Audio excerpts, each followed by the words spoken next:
Air fry allows you to make healthier, delicious meals for the entire family, right in your oven. Here are some tips to get you started. How does it work? Air fry works by evenly circulating superheated air to deliver crisp, golden results with little to no oil. When using the air fry feature, make sure to arrange food in a single layer.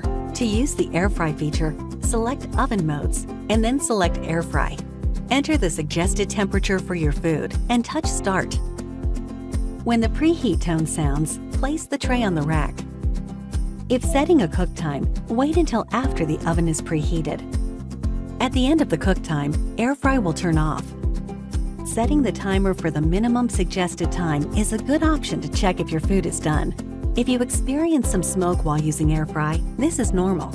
Air fry circulates superheated air all around the food and bakeware. When drippings from greasy foods combine with the hot air from the oven, smoking can occur. For even better results, we suggest our optional air fry tray that is specifically designed to optimize your oven space for large capacity air frying and ensures even heating on all sides. Plus, the air fry tray is dishwasher safe. To minimize smoke and catch any crumbs that may fall, we suggest placing a baking sheet on a rack position below the air fry tray. For best results, see your use and care manual for recommended rack positions. Now, you're ready to start creating yummy meals for your family. Visit Frigidaire.com to learn more about your appliance, register your product, and join the Frigidaire family. We're here to help.